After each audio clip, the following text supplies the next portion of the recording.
There we go. Alright, so we're going to hit it up. We're going to do session 42 of the solo RPG. I'm going to do a quick recap of what happened in the last session, and then I think I'm going to do just a slightly broader context, just because we've been in this dungeon for a while, so anybody who's new to picking up on the solo RPG sessions wants a little broader context as to what's kind of going on and why we're actually in this dungeon now that we've been in here for... I don't know how many sessions we've been in here. Maybe 5, maybe 6. This might be the 6th session we've been in here. It's been a while. This was supposed to be a 3-session dungeon. I thought for sure I'd get through like 13 rooms in 3 sessions by myself, but we've gone through a lot of backtracking and gotten ourselves into a lot of scrapes that primarily due to the backtracking.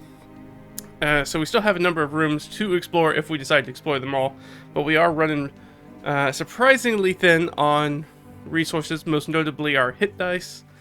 So unless we find another terrible place to rest, like the mausoleum with the psychic vampire in it, we might have to leave the dungeon. We might have to call this good enough. But we gotta figure out what's going on right now, and we're in a really cool spot because we're about to jump in and try to uncover some clues, unravel some plots. We're gonna figure out sort of like what's going on. Like why is this foreign faction here? Why are they doing this confederation of gnolls and goblins and orcs? Like what's that all about? Why are they the foreign backing for it? And why are they looking for Leah? That's the one thing we found out from last session is why are they looking for Leah? Because we know that they're targeting her specifically. So let's jump in and talk specifically about what happened last time. So last time we kicked it off.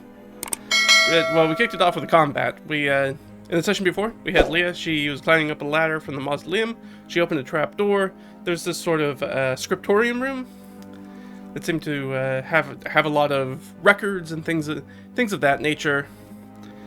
And she popped open the door and found that there were a whole bunch of gnolls that were already in there, who were already sort of looting the place. We had a very sort of protracted combat that did not go very well for us.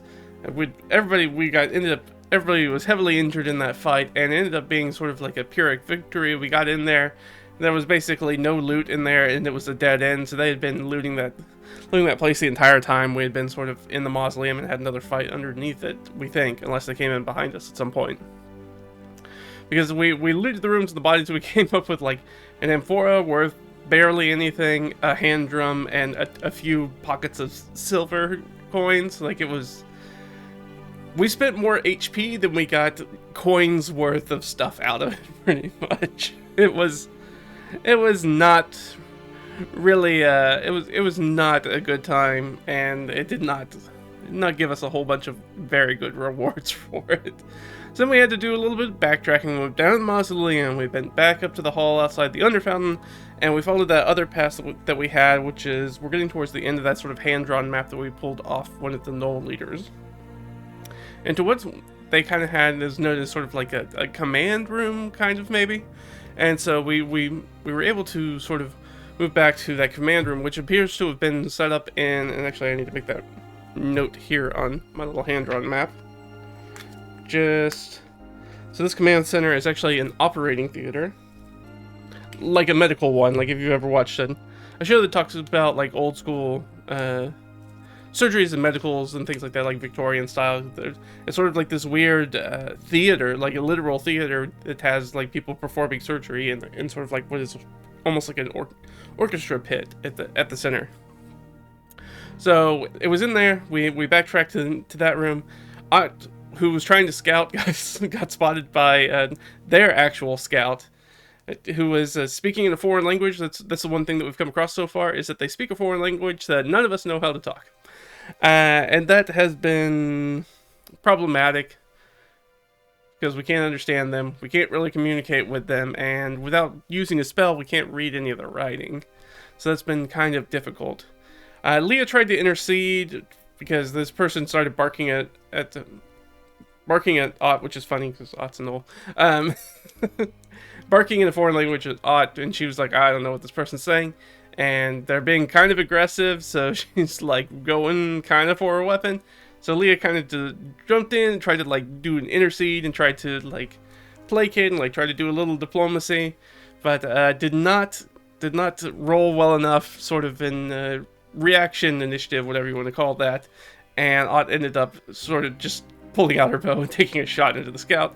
It was another hard combat. We killed 7 people, and we've got 1 tribal warrior, so 1 warrior and 1 noble just render who's sort of in charge, we think. So 2 kind of surrendered there, and so now we're sort of in that time. Leah's got a comprehend languages spell. She's got about an hour. She wants to rip through all the documents quickly that are on the table. We need to interrogate that noble and warrior, and I'm going to give us disadvantage on those charisma checks because of the language barrier. Because comprehend languages allows us to understand, but doesn't allow us to speak. That's tongues. That's a different spell. It's a higher level spell. So we can understand what they say and we can read their writing, but we can't write it in that language, and we can't speak that language.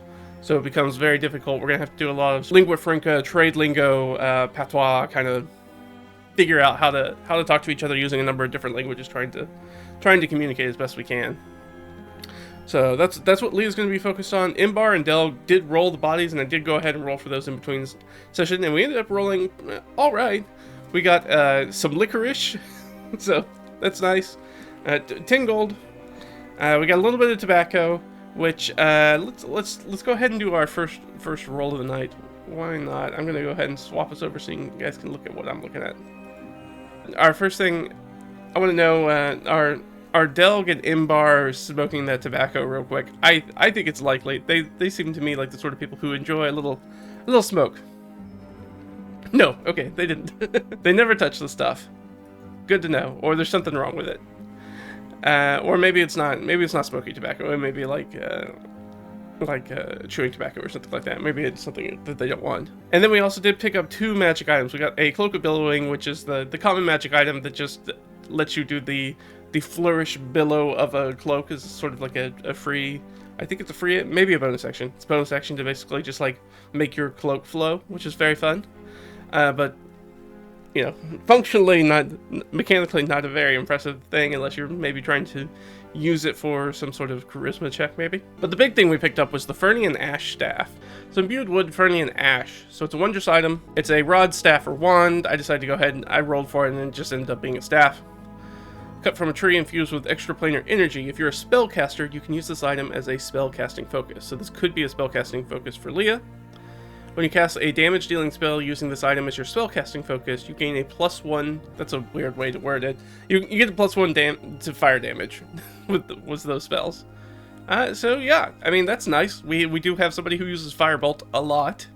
So, and there's a number of these. There's like an acid one. I think there's a poison one. I think there's a cold one. There's a number of different ones. We just ended up getting the ash, the imbued wood. That's the Fernian Ash.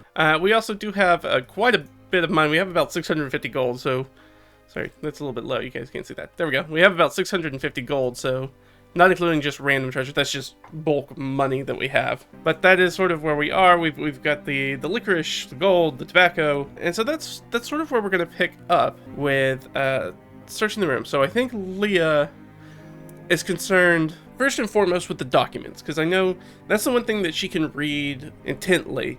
She has the comprehend languages up. She's able to read the documents, and she doesn't have to worry about the documents like lying to her and having to sort of like parse the truth from the false. I think that she knows that she has documents of this sort that are like in the command center, probably unlikely to have a lot of lies in it. Maybe it might have some code. We'll have to check to see if there's code. And unfortunately, we do not have our code master with us. That's Omer. We do have some smart cookies with us though. Well, I guess technically we just have Leah. Leah's the smart cookie, and the other one person's a linguist, so they're actually a lot better at that than we are. So let's jump in and let's go ahead and try to figure out what's going on. So we're going to snoop through the documents. I'm gonna give us I think it's going to be like just a little mini skill challenge, and I think I'll see if there's some other stuff that you can do, but I'm going to start off with a sort of like an investigation check. What is the DC? What is the DC for the operating theater? Let's pull that up real quick. So the vivisection dissection room, the DC is 16. So that's a little dicey. It's not the easiest DC in the world. And I don't think nobody's helping her. Ott's looking over the prisoners. This is going to be in the same time that Delg and Imbar are rolling the bodies, so she's just kind of down. She's searching, sifting through all these documents that are on this sort of like large table that they've moved into the middle of this operating theater. So I think we're going to start off, let's take a look at her skills, but I'm pretty sure we're going to start off probably with this just a basic investigation check. All right, so we've got a +5 to that, so we only need to roll an 11. We have, all right, so we just need to roll an 11 for a successful investigation check. We don't roll an 11, of course, so we fail that. So how long I don't want this to take too long, because she's pressed for time, because she only has the hour with comprehend languages, and we don't want to really blow another slot on that, or maybe sit around and take the time to ritual cast it either. We might do that if we need to, but for right now, I prefer we don't, because if we stay here longer, we're gonna have to roll for more random encounters, and we're getting to the point where we can't really take on a lot more encounters without taking an extended rest, because the problem is that we don't have any hit dice. All right, so why is maybe that investigation failed? Let me ask, is there some sort of arcane, something that's sort of messing with her that's keeping her from being able to investigate? Let's ask that. No, okay, so it's not that. Is it, my only other question, is there like a code or a cipher or something that's making it difficult to read? Yes. Do I want to do an interrupted scene? I don't want to start off quite with an interrupted scene, so I'm going to ignore the 11 result, but the answer is yes. Okay, so there is some sort of code or something like that. So here's the question. We could go ask one of these guys to see if they know where the the code book is, the cipher book is, the key. So we could jump in, we could try to talk to one of these guys and see, yeah, I like that. Let's make this maybe like a 5 let's make this like a 3 before 2. So it's 3 successes before 2 failures. So we already know sort of what the DC is. I think we have advantage on our... Well, we're going to cancel out the disadvantage because we have them we have leverage over them. She's not very good at this. Yeah, I mean, we can make the charisma check. She has a +2 to it, just naturally. All right, we got to get a 14 or better. So it's unlikely. Alright, that's another failure. We are not doing good, so we're wasting a bunch of time. Alright, so we have an investigation failed. We have a sort of, let's just say, persuasion. Alright, so they don't give us a lot of useful information. We could try to press them. I think if we get involved with the threat of violence, I think that would be enough to take us from where advantage and disadvantage sort of narrow out to maybe give her the extra advantage for an intimidation check, because it doesn't matter which charisma skill she's using because she's not trained in any of them. It's not really her bag. So I think that's what we're going to do. I think she's going to try to do an intimidate, and just kind of roughs them up a little bit. I think she just kind of punches the noble and makes some vague, gnollish barking threats. And, kind of slavering jaws all over the place. So I'm going to give her an intimidation check with advantage. So let's see.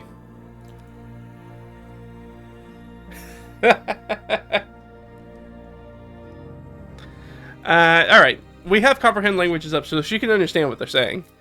So I think that Ott reaches down with her big meaty sort of like paw and just kind of punches the noble slugs the noble across the face, who's bound up. And Leah's kind of looking forward to be like, tell us where the code is for the cipher to unlock these messages. Tell us why you're here. Why are you looking for me?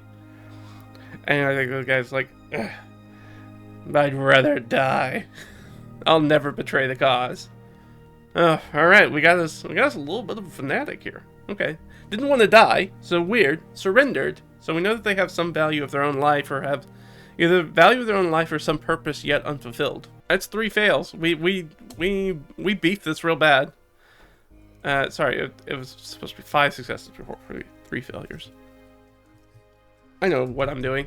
Before 3 failures. We sped run that failure of a skill challenge. We do have some people in our party who are maybe a little bit more skilled in extracting information in a more hostile way.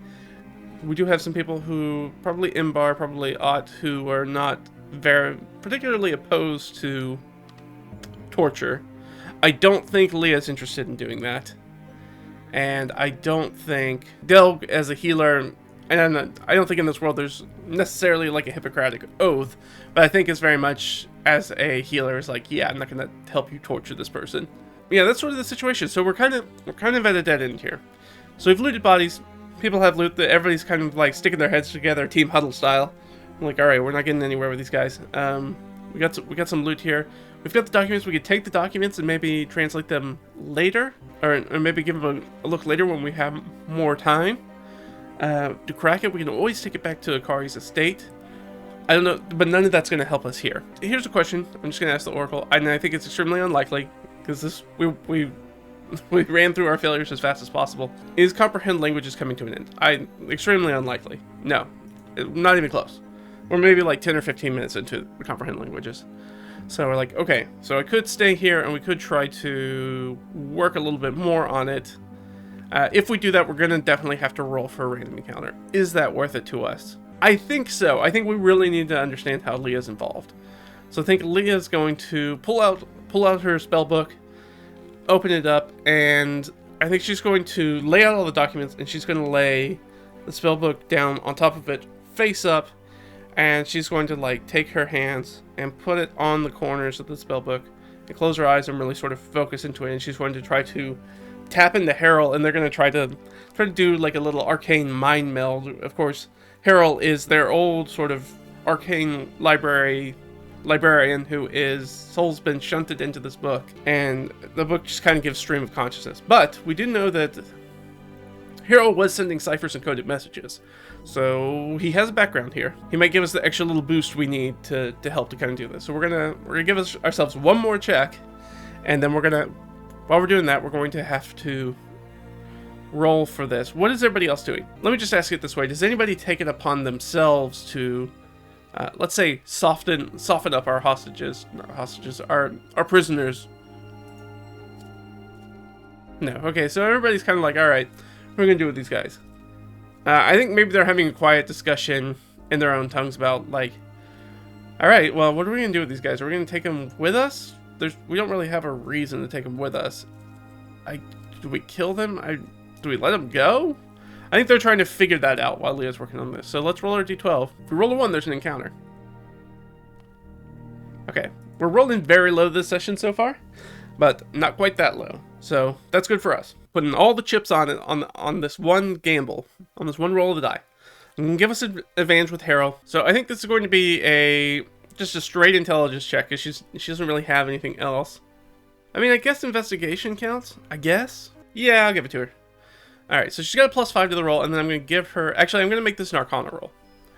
That literally does not change anything about it. It's the same plus to the roll, but I think that makes more sense because she's trying to focus her intent through the book, through Harrell, as help, and that's the thing that's giving her Harrell's giving her the help action, which is going to give her advantage with the comprehend languages. All right, so this is our last gas. It's our one chance. Okay, so the 8 certainly doesn't work, but 13 plus 5, which is an 18, does work. So we're going to get some sort of information. I don't think we don't get the floodgates don't open. We don't get all that information. We're going to get a little bit of information, just because we're doing it in such a brief time period, so truncated time. Okay, so we're going to get a little bit of information. Let's ask an oracle question first before we start just doing sort of like random rules. Again, I'm using the solo dark sort of prompts, solo crawl prompts, just to kind of check them out. They've been pretty good so far. I've been enjoying them, so I'll jump into those in just a second, but I do just kind of want to ask maybe a basic oracle question. Is anything that we learn specific about the plot as to, do we get an answer of the why they're looking for Leah? Why they're trying to get their hands on Leah? No. Okay, we don't get any information about that. So we're going to get information about something else, I guess. That's unfortunate and quite frustrating. I guess I should just ask, before I jump in, is it related to one of our ongoing plots? No. Okay. Alright, so this is pretty much new information for us. So we got 2 D100s. Alright, 14. A symbol. 62. A symbol pain. Is this politically motivated? I don't think so. I think we've made it. It seems everything up to this point has not seemed very particularly politically motivated. But let's just ask: is this politically motivated? I think that's extremely unlikely. So like a -5. All right, but it is. So they're trying to make something painful for part of the politics. I think that they're trying to shape some sort of, not necessarily policy, but maybe something. They're trying to do some cloak and dagger sort of like shadow, intrigue, kind of spycraft kind of stuff. And things they're trying to make things. Ooh. Political motivations for their actions, and we know it's related to Leah, which makes me think this is not something that's come up in the game so far, but we did bring up in the very beginning, like technically session 2, when we were coming up with Leah, and her background as a character, is that her father actually is a bureaucrat, I believe. So that might actually be where we're going here. Yeah, her father's a Reeve, Sovlis, and her father's been MIA, not necessarily like he's missing, like he's just not around. I'm not sure she really knows that because she hasn't been sort of home, because her mother has remarried. So this is her father, but is somewhat kind of estranged. Yeah, let's ask the Oracle. Does this seem related to her father's position as a bureaucrat? I think that's extremely likely. If Leah's tied to it and it's politically motivated, I think it's extremely likely that this has something to do with her father. Maybe they're trying to capture Leah to maybe try to force her father to do something, right? They're trying to maybe do a little espionage in that way, force their hand, kind of extort them to do something. I think this is extremely likely, so I'm going to say +5. Whoa, we hit it right on the head. That is way over. So natural 20 plus our 5 is a full 25. Which I'm going to go ahead and give us some sort of boon, because we hit way over that, so we should get some sort of edge. Let's get an edge. 9. News of a remote plot change. So we figured this out. It was like, oh, this is some sort of political machinations dealing with her father. So it's very much dealing with her father. I think they're looking through the documents and like they find his name or the name of whatever the place is that he's a Reeve of, which I guess I don't know. I don't think that's his hometown, because I think that's where her mother and stepfather live. And I don't think he's in Carjuntan, or else we would want to talk to him. So he's somewhere else.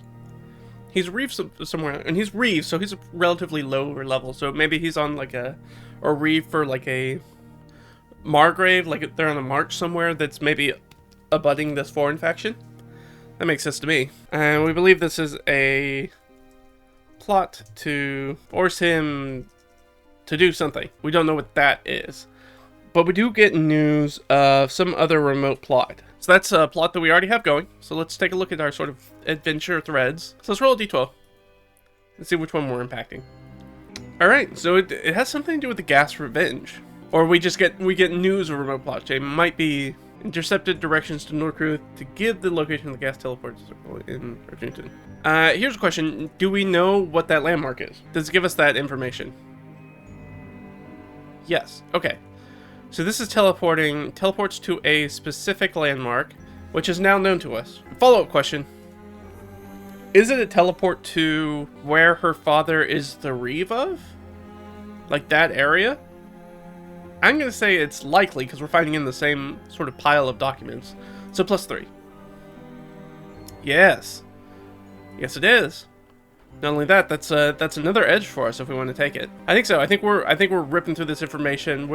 Once we got a little bit of that key of that cipher, we're starting to, pull at that thread, and we're unraveling this sweater of intrigue. We're finding a lot of information out. Okay, so this goes. I'm gonna say just the area. So Sovlis, Leah's father. So we intercepted those directions, and I think we realize there's got to be something. Maybe what brings it up is like a quick sketch of what that magic circle looks like, that teleportation circle looks like, and then she pulls out the message they had intercepted from Norcruth and take a look at it. I think she takes it down. She places both of these pieces of parchment on top of Harold's book, and she's looking at both of them. She's like, I think these are the same. I think these are the same. I think she picks up the pages, and I think, again, Harold's is very stream of consciousness, so we see the words sort of like in handwriting float across the page as they sort of apparate. And it's like, same, they're the same. This is the same teleportation circle. Where did this go? Where is this place? This is, and I guess they know where it goes, right? They know that it goes to that, and I think she's able to be like, this is. I think it kind of gives like longitudinal, latitudinal sort of directions, whatever whatever facilitates that for sort of like arcane teleportation. And I think they're both kind of looking at him and being like, okay, this is here and here. And it's like, oh, I think this is where my father is, or at least in the area where he is. Is that why they want me? Is that why it's so much? Why so much money? Why so much? An entire confederation of resources. Why would you put that all together to come get me? Why not just... I think there's like Harold's stream consciousness. Why not just a kidnapping? Simple. Just pay somebody. Why not pay Ott? Why not grab you and bring you back? Why this? Why this whole thing? Why this entire confederation? Why is this getting pulled together? Is this the start of a larger softening up? Some sort of like pre-invasion? Question mark for everybody involved. Do we find any evidence? And I think this might be our last check with the comprehend languages before it falls out. Is this... Oh, we could push for the edge. So let's go with the edge. So we have a D10. So what's our edge? What we got off of our thing? We gain or lose a resource. So we're going to gain some sort of resource. Ooh, what's a good resource for us that we could pick up? Ooh, is there a... You know, we didn't really investigate the table. Is there a spell scroll here? Okay, no. So it's not a spell scroll. Is there a potion? That would be super helpful for us. Nope, certainly not a potion. What else could be helpful for us? I'm trying to think of. I think we are... we could do recharges on maybe like ammunition or a healer's kit. Nope, not that. Man, our rolls today. You know, I'm just gonna try to run some rolls out. Let's just do 5 rolls real quick. Yeah, look at those low numbers. 2, 3, 3. But I mean, 2 19s, I guess. Let's try to get us some bigger numbers. We need some successes. We need some yeses in here. I'm tired of all these no's. Don't be a naysayer. Help me, dice. You're supposed to help me. All right. So not a scroll, not a spell, not some sort of limited. What other resource could we be getting? Here's a question. Now we know the noble. Nope. We already talked to the noble. The noble said their piece. What about that other warrior? Is that resource a defector? Is somebody going to try to be like, actually, I'd be happy to ally with you guys. Maybe this person's more of a sellsword mercenary. Either that, or maybe they could have a prisoner in here. We haven't really searched the room too well. Do we have a defector? No. All right, it's not a defector. A prisoner, maybe? Somebody we can find? Yeah, sure, we'll take that. All right, so there is a prisoner. We find somebody in here that we can...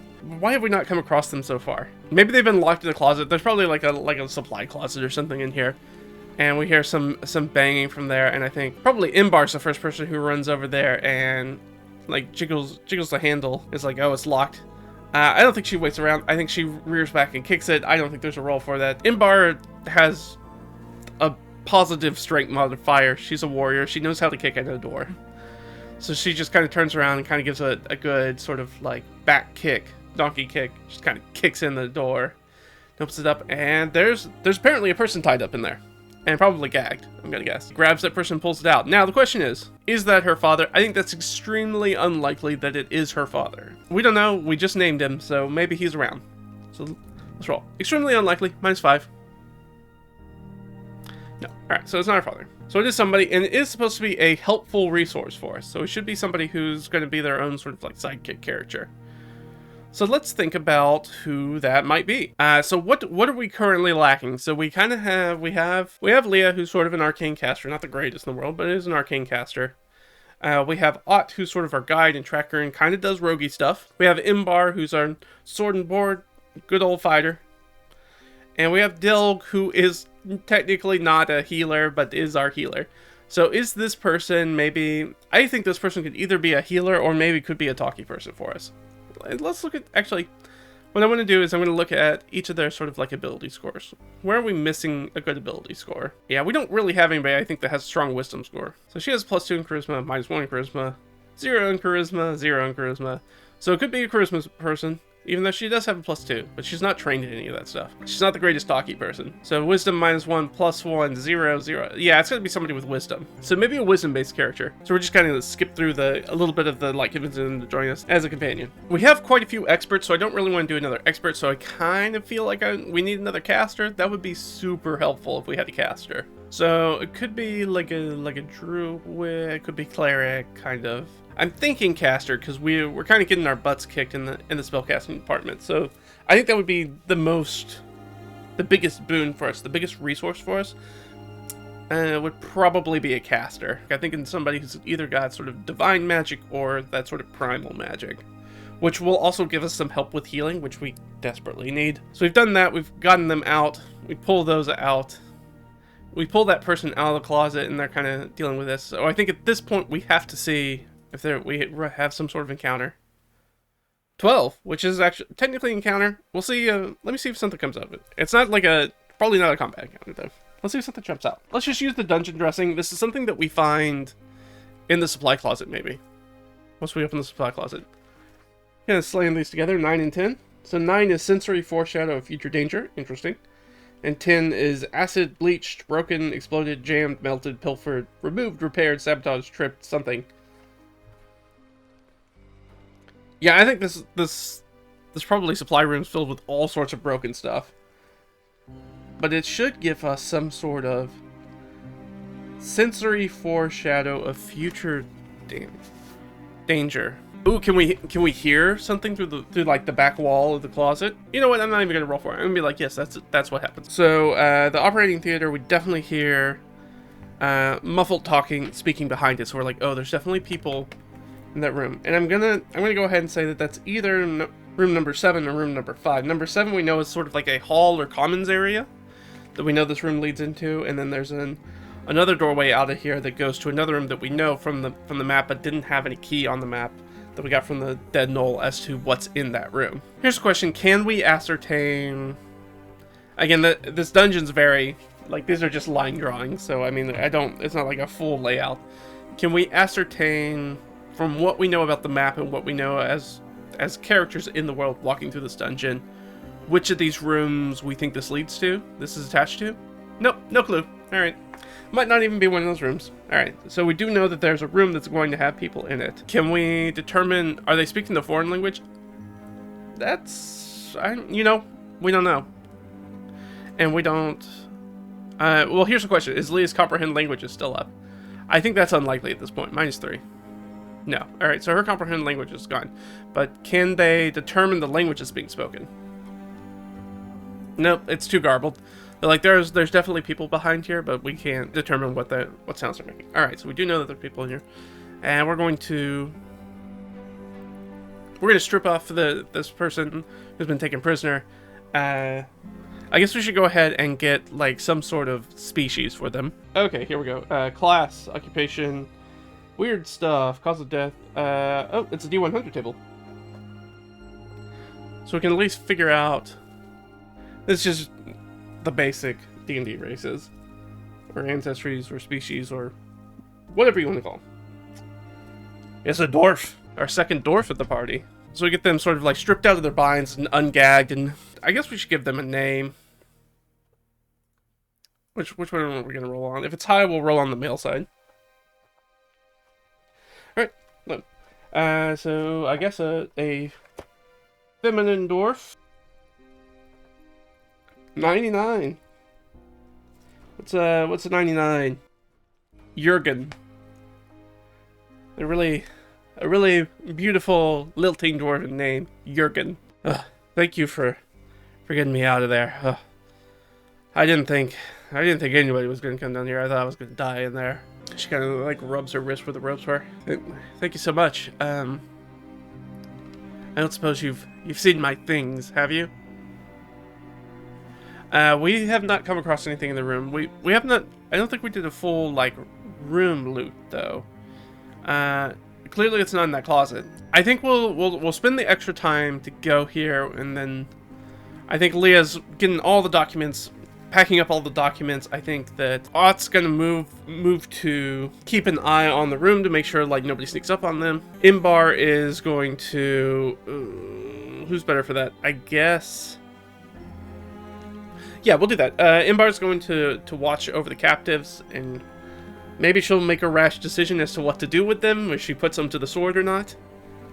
Because I don't think anybody's prepared to walk around carrying these guys as prisoners. and Delg is going to take Jurgen, and the two of them are going to give a little search, maybe see if there's like a chest or something in the room that maybe has their gear in it, has her gear in it, and so they're gonna, the two dwarfs are gonna run off and do dwarf things. All right, so let's run through everybody. So Leah's doing that. Ott is checking. Let's see if we have that random encounter show up.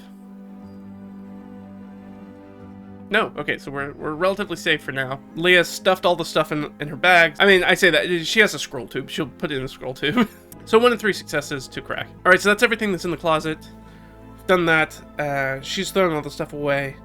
The dwarves look for, and I'll give them both. I guess we'll use Delg since he's the one who's up here. I guess that's an investigation check. And you know what? I'll give him the perception. Why not? So +1. They're just kind of looking for stuff. I'm not sure if it's really locked up or hidden or anything. So I'll give him advantage because he has another dwarf helping him. So +1. We have advantage. We basically have to roll a 15 to hit our DC of 16 in this room. Not that last one. And the low rolls keep it coming. Don't you worry. We won't be succeeding at anything this session. Alright, well, Jurgen's stuff is somewhere in the dungeon. We do have a bunch of dead bodies. Well, any of this stuff, we don't really know who they are, but if they're going to be a wisdom-based character, they're probably going to be able to wear some form of armor. Will any of that stuff fit? I think they're going to do that in that same amount of time. They're going to look around and be like, all right, there's not a chest with, a whole bunch of your stuff in there. They're kind of talking, okay, what kind of gear did you have? Let's see if we can find you something. Can we find them some armor that fits? Nope.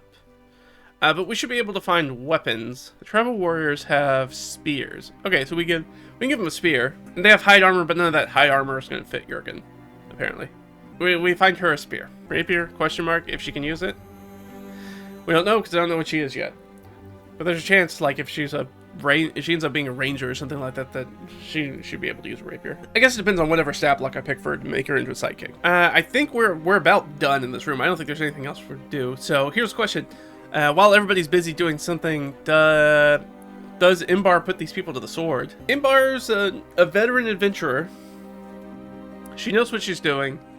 I think that she's aware that if we take these people with us, they are going to spend all their time trying to escape or making sure that we don't ever sneak up on anybody by making a whole bunch of noise. I'm thinking there's one other thing she could do. But let's see. Does she put him to the sword? She's a veteran adventurer, but she's not necessarily like cutthroat. So I'm trying to think. I think maybe it's just, I'm gonna say -3. I don't think she wants to like kill a whole bunch of like unarmed people. Though these people did try to kill us. So, and maybe it's just flat roll. Does she kill these people? Yep, sure does.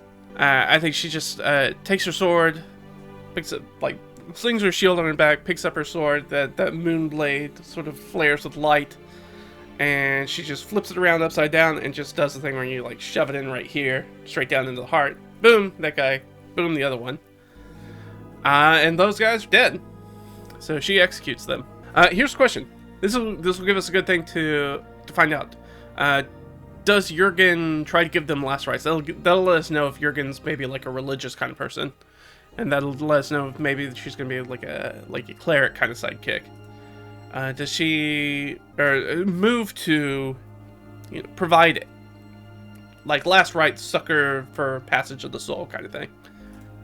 I don't know. So 50-50. Oh, she sure does. She is. So she's definitely religious in some form. So that might be something that we give her. I might just give her the bonus skill for religion. Maybe she's just a religious person. It speaks a lot to that character to be like, these are people who imprisoned me and kept me in the closet, and I thought I was going to die in there, and then they get executed, and I feels compelled to still sort of like pray for them. So there's a high likelihood that she's probably a cleric. Then we've wrapped up basically everything in this room, so we can look at the door. Can we determine which door goes to 5 and which door goes to 7? Question mark. Basic. Maybe intelligent, and won't matter with the 2. Surely can't. So we're just gonna pick a 50-50. I guess this is our first time in the room. We should see. Are there any other exits out of this room? See that.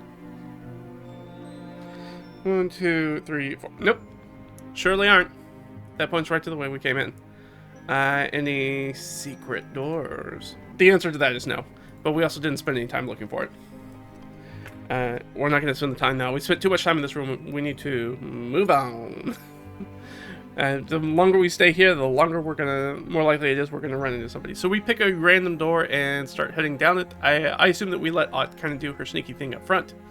I'm just gonna roll a die. If I roll high, we're gonna go towards that halls and commons. If not, we're going the other way. Well, that's certainly a lower roll. So we start creeping down this other passage, which is going to be towards room 5, which we don't know anything about. Oh no, we do know what it is. I'm sorry. We know that this is a... I just apparently did not make that note on my map. We know that this is a dilapidated temple scriptorium. We've run across a lot of scriptoriums, by the way. Which makes sense. We do know that this was sort of like an arcane and somewhat religious sort of research facility. So yeah, it makes sense that there's like a lot of research materials. But this is also a dilapidated temple scriptorium, which means that it is falling apart. Question, does anything happen to us while we're walking down that hallway? Anything pop out and get us? Nope. Hallway seems clear. We like that. Ott is sneaking up ahead, and she's getting up to there.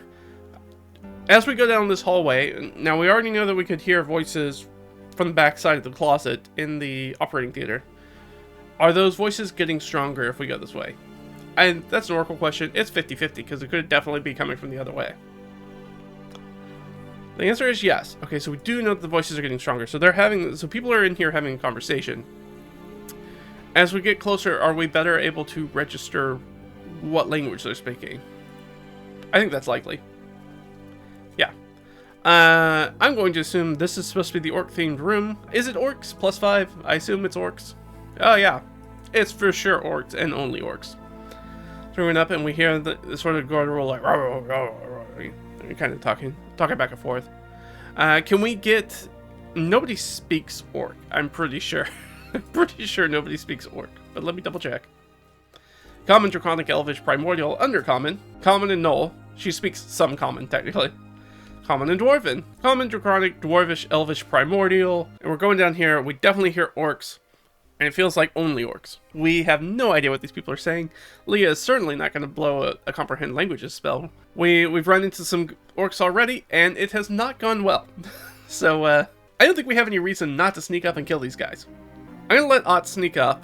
So we're going to give her a stealth check. We decided a DC for this room. Alright, everything's DC 12. She's going to do a little stealth up. And 11 plus her stealth is absolutely going to be a 12. So she's going to sneak up. And she's going to perception in, like, I don't think that... She's not necessarily... She can't understand the language, for sure. But I'm trying to see, can she... I can give her an insight check to like, understand the body language as to, like, what's kind of the vibe that's going on in this room. Sure, why not? That's gonna beat the DC 12. Alright. So, one of the cool things that I always get kind of giddy to use, because I don't get to use it that often, is I have this fun little table in my Dungeon Master binder that's a D10 that's like, what are the monsters doing? Just like when you rock up on them. They're performing some sort of leisure activity. So D4. What exactly are they doing? Ooh, 4. They are engaging in some polite substance abuse, either through drugs or drinking. Here's the question: Are these orcs like absolutely intoxicated? No. Okay, so we're catching them pretty early in their revelry, so they're just not like blackout drunk crazy or full like greened out high or anything like that. So they're just now getting into it. I think they're probably coming into there and they're probably around the table. They're probably like playing dicing and maybe they're having some singing, maybe some orcish like arm wrestling, pushing back and forth. So there's definitely orcs in here. The question I guess for us is how many and only orcs? Is it only orcs? Oh yeah, it's only orcs. We're about to crash a full orc party. All right, let's find out some orcs for us. So one half we have. I guess technically we have 5 with us here. I'm not really sure I want to include Jurgen as a combatant yet, though. I think between her and Delg, I guess it won't really matter. I was gonna say that he could give his like armor to her, but I don't think it's gonna matter. So I'm just gonna keep them as 4 for right now. But we are level 4, and we always want a hard encounter. I think maybe just basic. I kind of want just like a whole bunch of orcs. So we can have, okay, so we can have, let's say 2d4. 2d4's worth of orcs are in here. Yeah, 2d4 orcs are in here. Alright, so there are 5 orcs in here. So yeah, this dilapidated scriptorium, there are 5 orcs in here. Let's get some extra details about sort of the room, though. Let's do that before we hop in. I mean, we're pretty much going to go into combat. That's pretty much what's going to happen. But, you know, just gonna give us the vibe. So we've got the room number, we've got the size, we've got sort of the theme on it, we've got the type and the DC, so we've got all that good stuff. But we want some dressing for it. Just some sprucing. What's kind of going on in here? Let's roll 2d20. A little d20 chart. 4 and 7. Alright, so what do we got in here? We got some sort of minor utility magical effect. That's usually something like a light, or in the other room we had that had prestidigitate where it dusted itself and cleaned up after itself, and that was fun. Ooh, some sort of message is written in here. And I think it's almost a certainty. So +5. Is it orcish graffiti? No. Okay, it's not orcish graffiti. Is it some sort of, what else could be fun in here? Like maybe like an arcane research facility, like a warning poster, like, hey, make sure to keep chemicals out of your eyes, kind of like chemical lab kind of thing. Yeah, okay. So there's a bunch of stuff that's written on, like, warnings and like handlings and workers' rights and all sorts of weird stuff that's like posted on the walls of like any sort of employer's sort of break room kind of thing. Like that's sort of what's going on in here. So there's a bunch of, or like rules. So there's sort of like let's say rules for the scriptorium. And what was it? Oh, some sort of minor utility. It's a scriptorium, so I'm gonna guess it's light. It's either light or temperature control. It might be temperature control, actually. So let's ask. If we roll high, it'll be light. If it's low, it's temperature control. All right, so it's temperature control. I'll say temperature and like humidity control. You know, the sort of things that are supposed to help, you know, scrolls, pieces of papers, not degrade over time. Kind of like give them a pristine sort of like archaeological environment in which they can persist. And what is in this room? So we know at least one of those dice is... We're going to have to roll until we get monsters, because there's definitely monsters in here. We're just going to keep rolling until we get a 5 or 6. First. And then we'll figure out what else is in this room. 6. Alright, so monsters. We rolled a decent perception check, so if there's a trap or something else that's in here, we'll see that. Oh, nope, just a whole bunch of monsters. But there is going to be a treasure in here. Do we want to beef those numbers maybe a little bit? I really don't want to do that. But here's what I'm going to do. I'm going to roll with advantage. Alright, no. So it's still 5. Still 5, so we didn't accidentally bump up to like 8 of them. So that's good. So there's 5 orcs in here. There's a treasure in here, though. I mean, my go-to is usually like, oh yeah, it's probably like ale or liquor or something like that. That they've cracked open a keg in here. So that's going to be my assumption till I'm proven wrong, basically. In the one shot I was just running, one of the little custom magic items I made was bumps of pixie dust.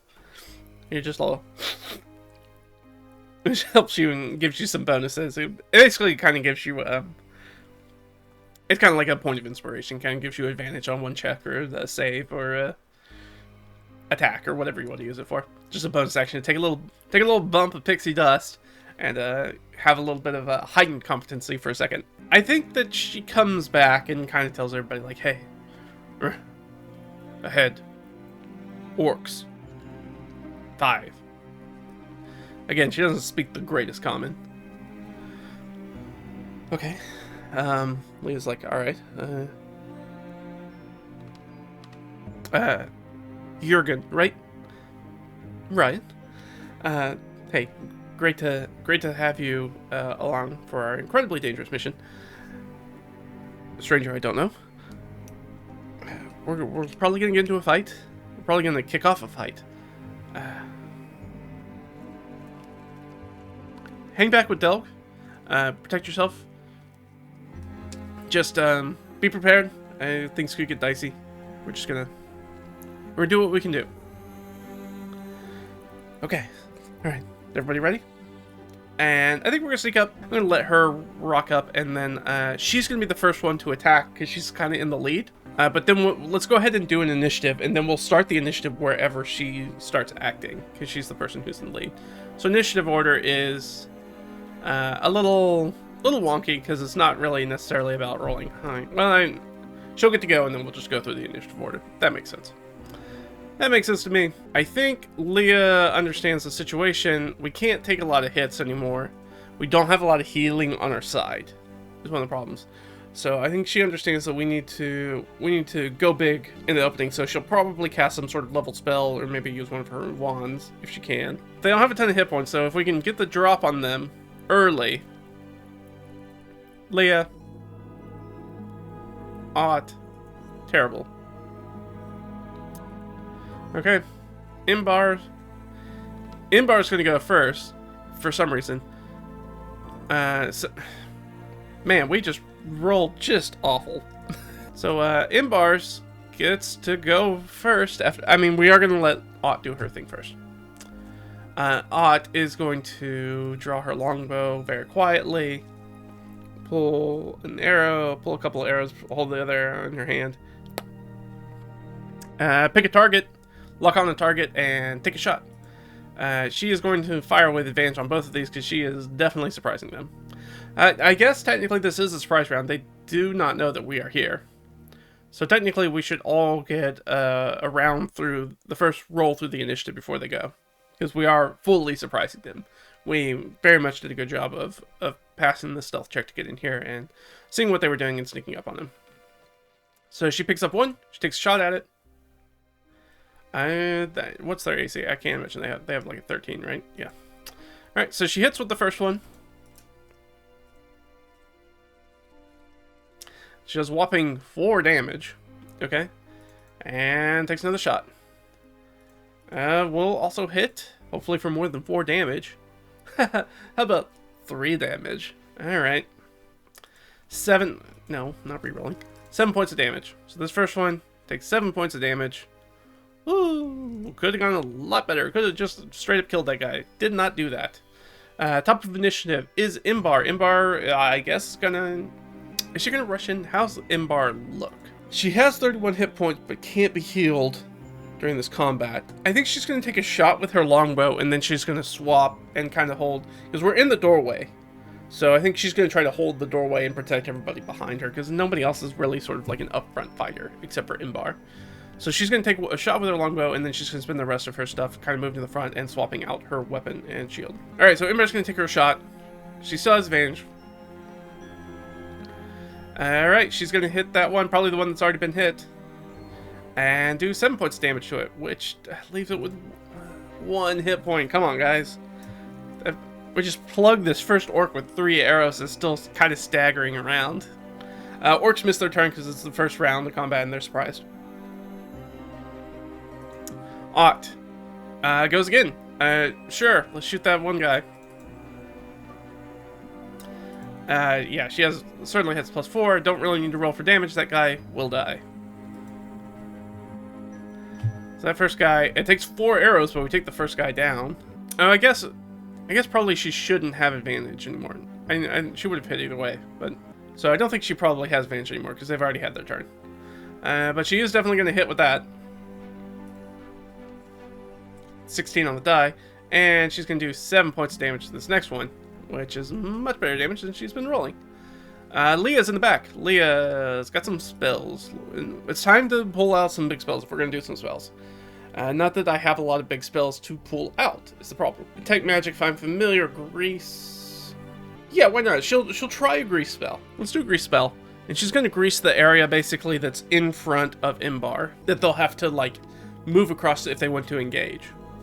So she's going to do that. She's going to cast Grease. Are any of these guys actually already in that area? Question mark. Yes. Okay, there's 4 of them. How many? 1. Okay, so that first one, when the grease appears, each creature standing in it must succeed a dexterity saving throw or have the prone condition. They are going to have to do that. Alright, so they need to make a dex save. That one that's in there has a +1 to their dex save.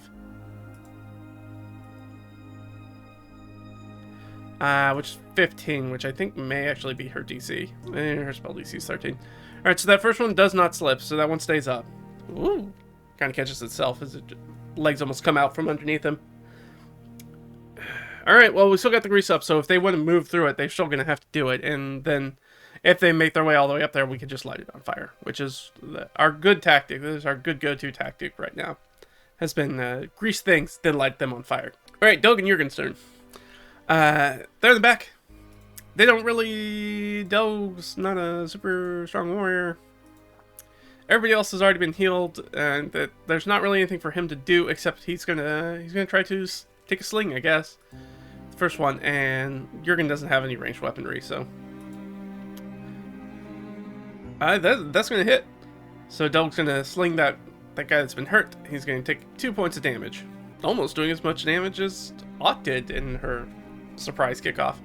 That's the end of the round. Back up to the top. It's Imbar again. Imbar is going to... She's sitting up in the front. These dudes are probably about to charge her. She could either take the dodge action, or she could ready an action to hit them when they get here. We have to be very conservative with our hit points, so I think she's going to take the dodge action rather than prepare a hit, because she's probably going to take more than one in this round.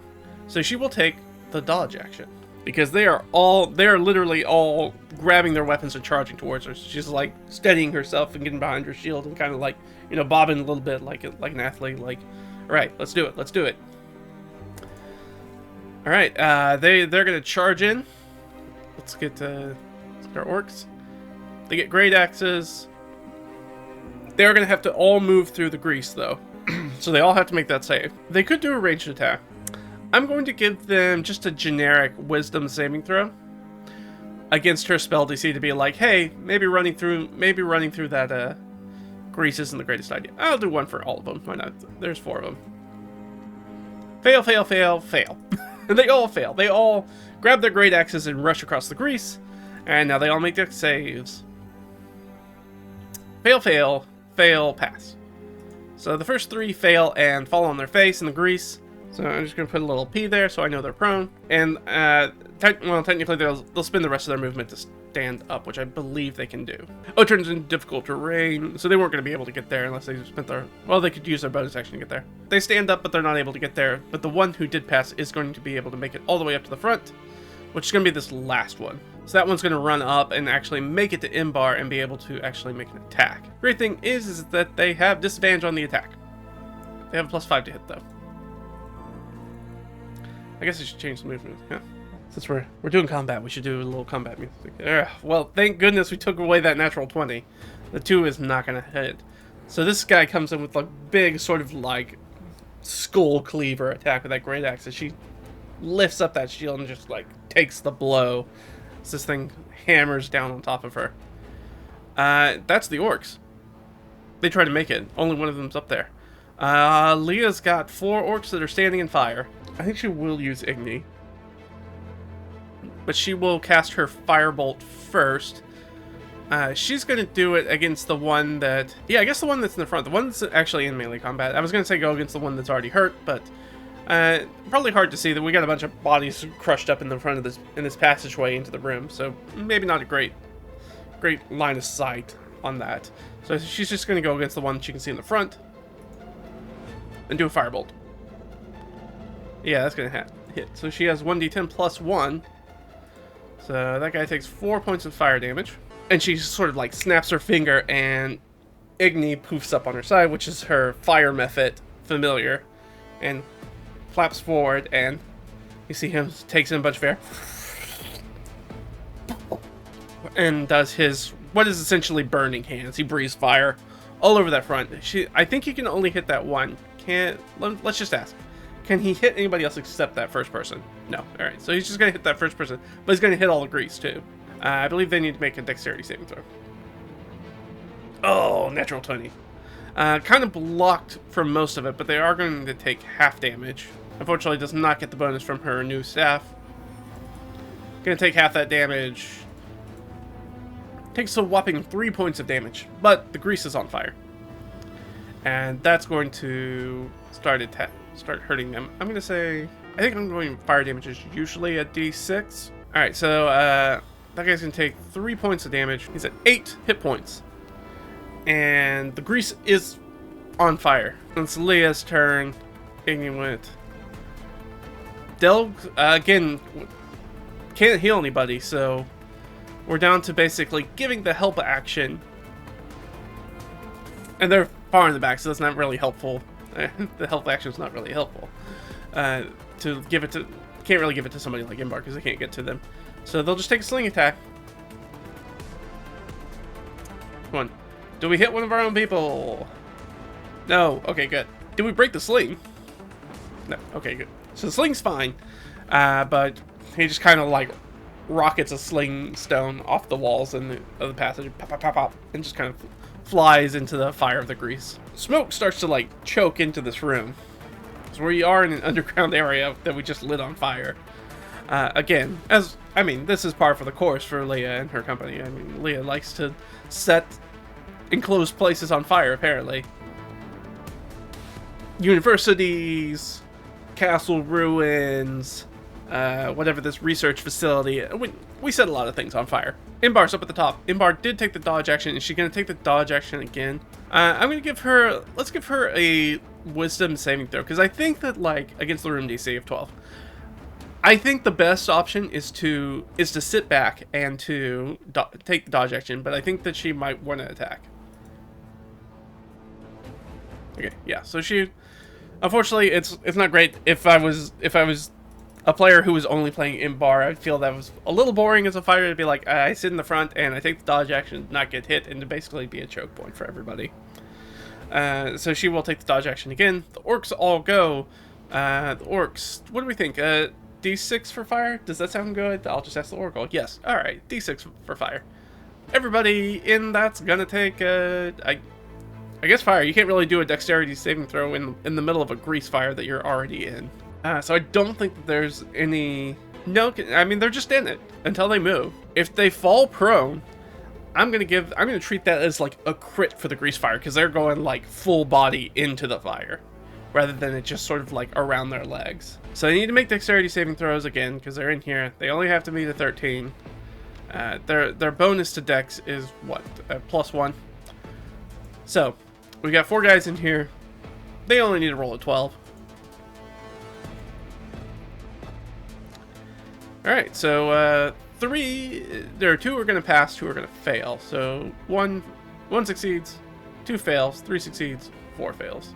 We'll do the straight damage first that everybody's going to take, and then roll a little extra d6 for the other guys. Alright, guys who succeeded will still take max damage. Nice. So that one dude screams as he burns alive still. He's the one who had gotten a bunch of the grease on him already and been shot and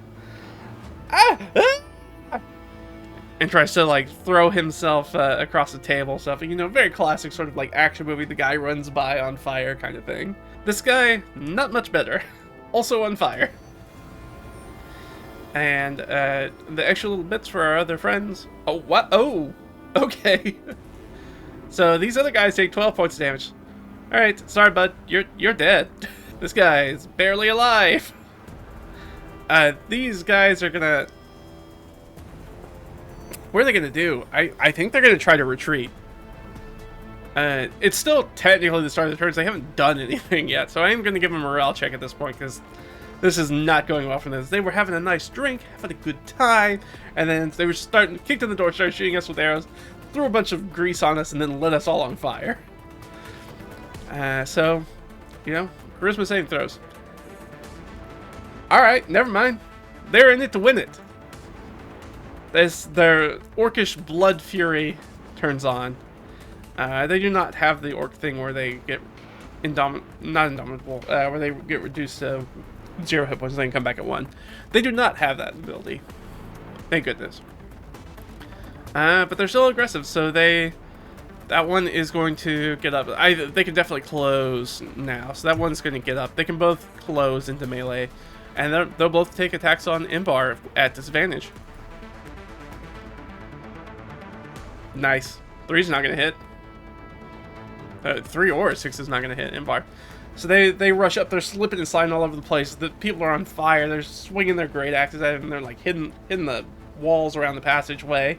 She's like just doing her rolls, ducking and weaving behind her shield, staying low. They are not able to get to her. Wow, this has been an extremely good combat, and I hope by saying that out loud, I have not jinxed that.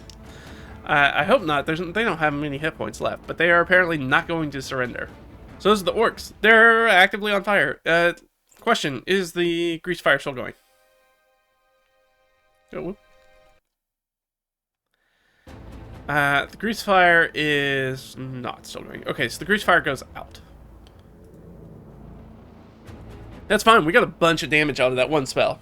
A bunch of damage. We couldn't ask for more. Absolutely fantastic use of grease. That's why we have the spell. Alright, yeah, Ott's gonna take a couple shots. He gets the one that's hurt the most. That'll hit. She literally can't do any less than 3 points of damage, so she'll definitely kill that one. And then she's gonna hit the other one.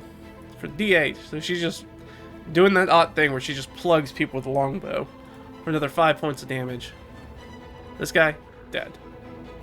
This person has 4 hit points left. That orc has 4 hit points left. Alright, pulls back, fires in the neck. That one goes down. Pulls back, fires this one in the chest. But still up. Still reeling, kind of on fire and singed.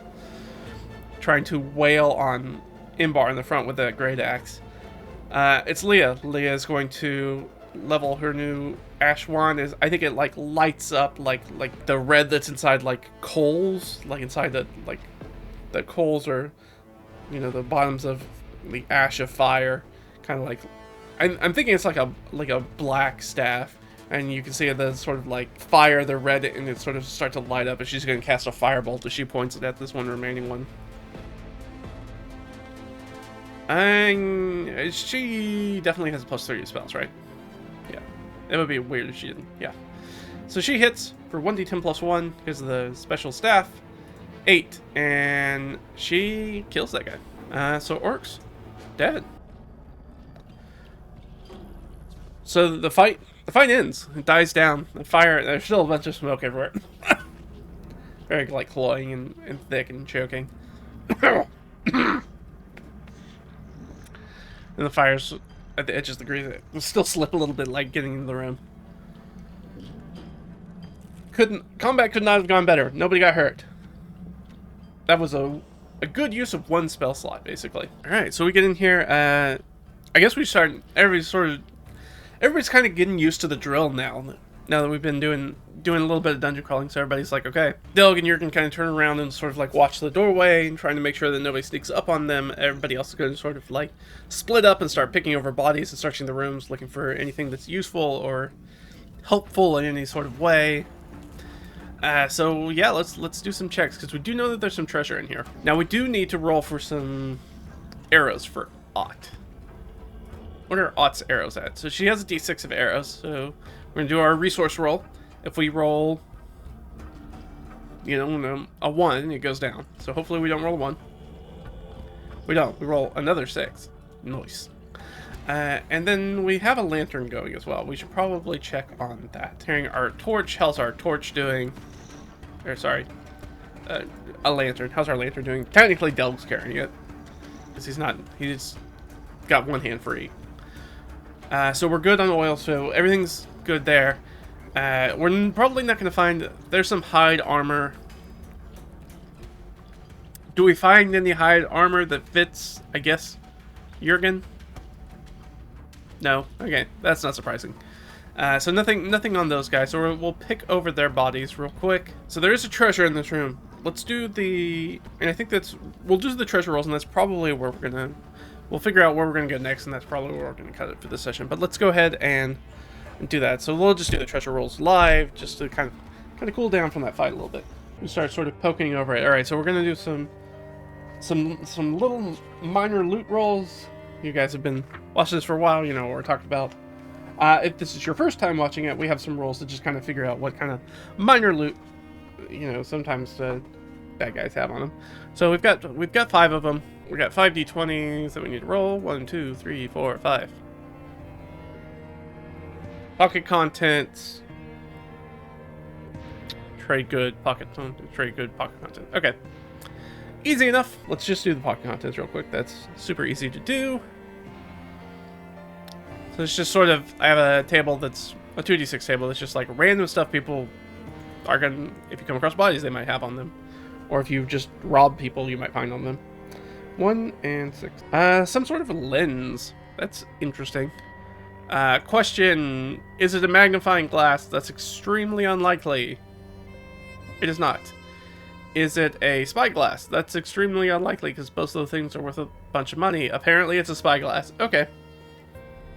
Which is one of the more expensive mundane pieces. It's worth like 1,000 gold or something like that, right? It is indeed worth 1,000 gold. It also gives bonus perception checks, but probably not in a dungeon. Well, I found a spyglass. That's worth a lot of money. That's worth more money than actual money we have on us. Wow. Incredibly lucky break, by the way. Even if we sold it for 1/10 of its cost, that'd still be 100 gold. But it's also extremely useful once we get back to sort of the hex crawling stuff to be able to do the perception checks at advantage, just straight off the bat because we have the spyglass. That'll be super helpful for us. So we are probably going to keep that thing. Though if we get into a bind, we can always sell it because it's worth a lot of money. If we can find some place to sell it, that's the other problem. So we got to go back to Carjuntan or another city that's large enough that we can actually get a fair deal for it. That there's actually enough money. There's somebody around who has enough sort of like liquid currency to actually buy it from us. Which is not like every little farming hamlet. All right, more pocket contents. Let's do it. 54. I'm jazzed just because we got such a good item. 5, 4. 1, 2, 3, 4. D10. Get a little bit of money. We find a coin purse. 2 gold. It happens. Sometimes it's a huge windfall. Most of the time it's just like nothing. What do I think? I'm trying to think. They come across one that's got fruit. I'm going to say something like dates. That seems right for the region. And one's got a little snack pouch full of some dates. Probably not going to be worth any money. And I like the sort of like my minor loot tables. They kind of just give you all these sort of like weird little random things to come across.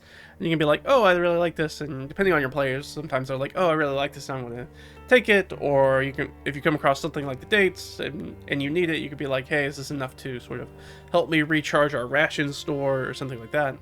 Check on it that way. And sometimes you just find random things like a spyglass is worth a whole bunch of money. We could turn that spyglass into how many healing potions? 20 healing potions if we just did a fair 1-to-1 trade. I'd rather have 20 healing potions right now, but that's not what we got. We got the spyglass. That's okay though. That's alright. I'll survive, I guess. Alright, so trade goods. What do we got? 1d50. 5. Alright. Well, let's see. 36 coppers worth of teeth. It's like a little tooth necklace or something like that. And we're like, okay, I guess if I wanted this. Like, it's a bit grim. And one more thing of trade goods. Necklace isn't technically a trade good, but that's alright. No, I take that back. I think jewelry is in here. 7. So this is going to be coffee, tea, or tobacco. Or, you know what, it could be... I may just switch it around, may just be sort of like the... I think I said that they were enjoying alcohol, so we'll just go with... This could be the alcohol they were enjoying. Ooh, I rolled high. 17, 1d100's worth of... High again? Yeah! Okay, wow, so this is gold pieces. Whoa! Alright, 93 gold worth of liquor. We got some dwarves here. Is this sort of like a I'm thinking like a dwarven, like a rye whiskey or something like that. Is that what this is? Yeah, okay. Alright, so we find that cask that they've sort of they've put the spigot into and give it a taste, and we're like, I think this is probably who comes across this? That's a good question. Who does come across this? I'm gonna say that Imbar probably comes across it, and Imbar like gives a whistle for either Delg or Jurgen to come over. I think they come over and take a taste. Oh, that's That's good stuff. We should take this with us. This is worth some money. And, you know, I think Imbar kind of looks around, specifically looking for Leah and Ott, who are busy kind of doing their own things, kind of rummaging around. You know, let's just have a little. We'll have a little. They take a little snifter. I'm going to say that they take a little snifter. That's going to reduce the value a little bit. Let's say, how much does it reduce? I'll give it a D10. How much does it reduce it by? Oh, only 2. So there's actually quite a bit of it. So it goes down to 9 for gold. But they do, you know, they take a little snifter, a little shot. That is good. Then they go back to what they're doing. Alright, so that was the loot. We also know that there's loot in the room, so we'll give ourselves, I'm gonna give us a treasure roll. I'm gonna give us advantage on all the rolls. We know there's treasure in here. 9 or 7, doesn't matter. We could take pocket contents or we could take trade goods. I'm gonna take the trade goods. So some other sort of trade goods in here. For the rolls, oh, we rolled so poorly. Alright, it's a D20's worth. What type of... Okay. Only a D20's worth of silver of what? Not that it matters. That would make sense. 16 is narcotics. 9 is flour grain. Let's go with narcotics. 20 silver's worth of some sort of narcotic. And we found... Oh, I need to actually roll for the 20 though. Oh, that's basically nothing. All right, 3 silvers worth of narcotics. All right, so some little drug that they also had. You know, that they were enjoying along with their fine dwarven rye whiskey. All right, so yeah, that's sort of what we find in here. There's exits in this room, presumably. So let's take a look at the exits in here. I should ask, since we are in the room, because Lee's kind of going through the things. Do we find anything that's particularly useful to us? I don't think so. I think this is just the orcs are holding up, having a good time. And I don't think there's going to be anything that's some sort of like privileged information or any sort of thing. We didn't get any notes off of them or anything like that. That's one of the things you can roll on pocket contents. Random notes that they might have in their pockets or maps. That's how we found that. We got maps off the Dead Knolls before. Kind of like the layout, a part of the layout of what's going on here. But, do we find anything that's particularly useful to the quest that we're on? I think that's extremely unlikely. Alright, but the answer is still a 12, so technically that's still a yes. So we do find something that is of interest to sort of the ongoing plot. I think I'm just going to roll on the Shadow Dark prompts. Let's see if we get something interesting. If we find something interesting that kind of gives us some information. So 71. Scatter. Where are we going to scatter? Scatter order. Okay. Is this sort of like a document, like maybe some orders? I think that's extremely likely. +5. Yeah. Okay. So I think these are like, we find a little bit of orders, some orders that are written, and we kind of parse them out. Again, we don't really understand the language super well, but it's probably written in common for the orcs. What's common to us.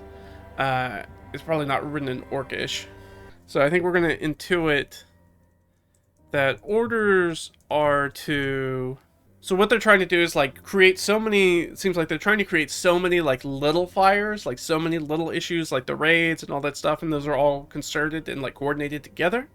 That they're trying to do so many so that any of the defenders, like any of the castles that has guards and soldiers and things, and the might to sort of like security-wise to deal with these, safety and security-wise to deal with these sorts of threats, are having to spread themselves really thin because they're having to go split themselves up into like small little like platoons and groups to like go deal with a whole bunch of little things kind of all over the place.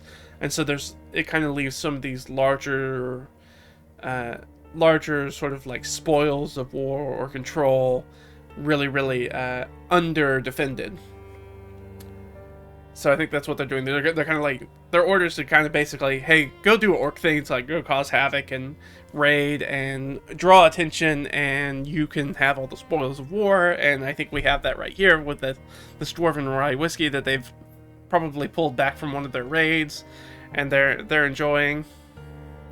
Along, now I start to wonder if whether that tooth necklace, if maybe those are fresh teeth, and that's horrifying to think about. So I'm gonna stop thinking about that. So we intuit that those orders are just spread sort of everybody thin. Frankly, we spent some time in here and we searched around for stuff. So, you know, does somebody come rock up on us? No, but we did get some more dungeon dressing. So let me see what else we find in this room. Some other additional dungeon dressing. I like the hiding spot.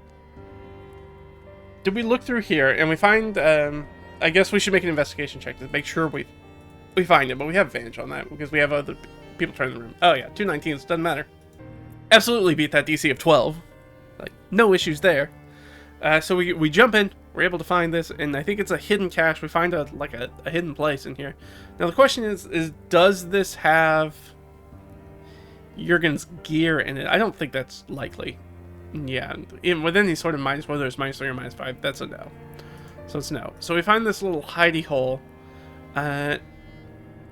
Man, what is in here? Is it even something useful? Is it, let's say this, is it something valuable? Yes. Okay. Is it something useful to us? Yes. Is it mundane? Probably. Yeah. Alright, something that's in here that might be useful or mundane to us. I'm trying to think of what sort of, like, maybe a little bit of gear. Let's say that. Is it some sort of form of, like, adventuring gear stuff? Yes, okay. So let's pick out a little piece of... This will be like a little free little shopping item. Something that we find in here that I think might be useful for us. Ladders, locks. Manacles could be technically useful for us, and we don't have those. I don't know why those would be in Scriptorium.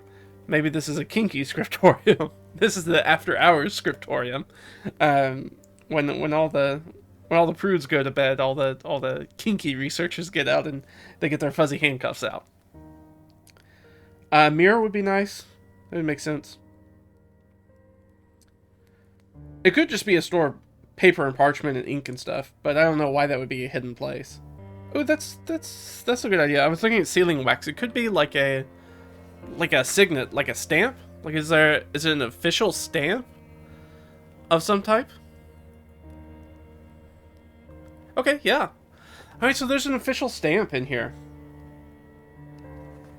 I think it's like a wax seal stamp. So this is supposed to be useful for us. So is it... is it for the foreign faction? I think that's... I don't know, maybe 50-50. We know this is on the edge of the foreign faction's territory. No, okay. So is it from us? Is it from maybe Carjuntan? Carjuntan's probably the closest big city. Yeah, okay, so we've got a seal for the city of Carjuntan. Here's a question: is it has the seal, has like the coat of arms or whatever for the city, the heraldry from the city changed, or is it the same? Is it the same? No. So it's slightly different. So if anybody who was really knowledgeable, if they saw that seal and we used that seal to like forge something, they'd be like, actually, and we didn't say that, and it was supposed to be new, not old. I'd be like, that doesn't seem right. I think it gives us like advantage on maybe a forgery if we want to try to do a forgery document. No, I don't want to do like an unless sort of situation. I'm just gonna leave it there. I just could keep it simple. I could get in like a bunch of edge cases and be like, oh well, but not if you were trying to do a new thing, or not if you were doing it with like a bureaucrat who sees these stamps all the time and is definitely gonna be like, hey, that's an old stamp. That's not correct.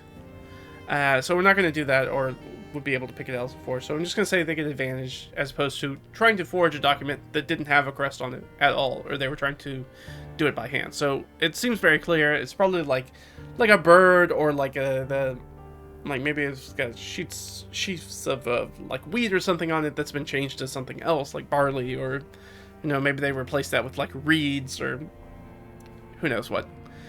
We don't know exactly what that crest looks like, but there's been some slight change to it over the years, and this is the old crest.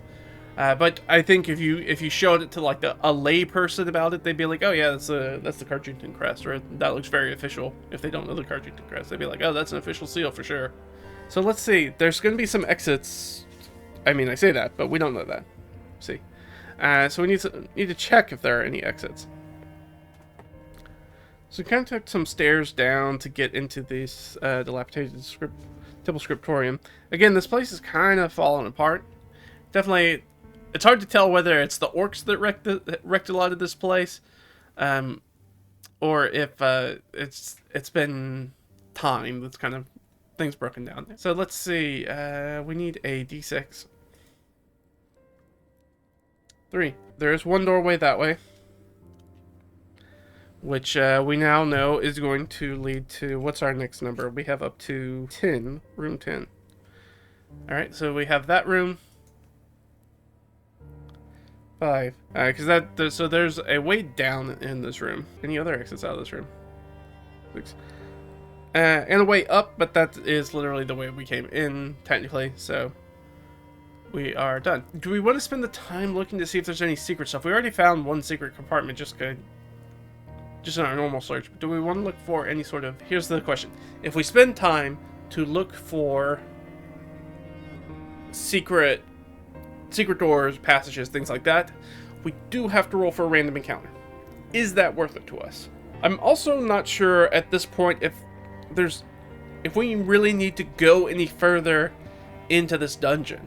Is also a big question, because I think we found out the things that we were trying to find out in this session. When we tried to figure out what was going on with this Confederation, we kind of figured that out.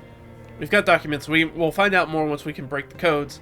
Well, we kind of have gotten the things that we needed to do. We've rescued somebody. We can report back. We can take Drin's half-brother back so he can take over Drin's castle. It may just be time for us to leave.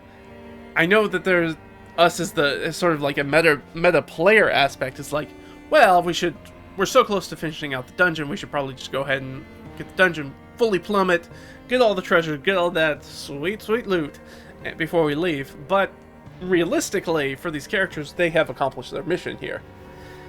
They have accomplished their mission. They have gotten wild loot already, including 1,000 gold spyglass, which we just picked up. And before that, we picked up like 600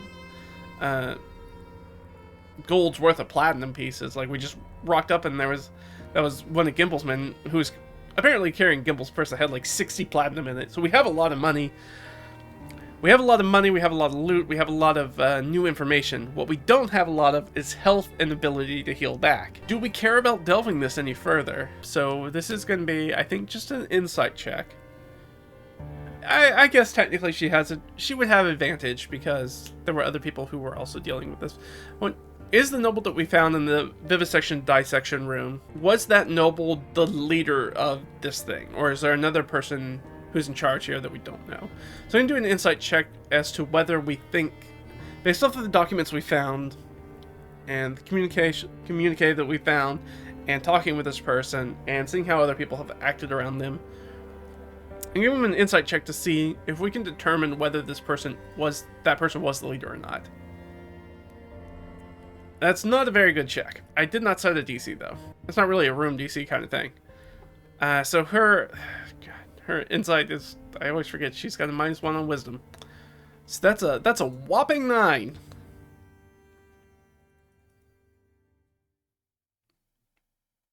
Nope, that's a DC 16. We have no clue whether there are more of the foreign faction here.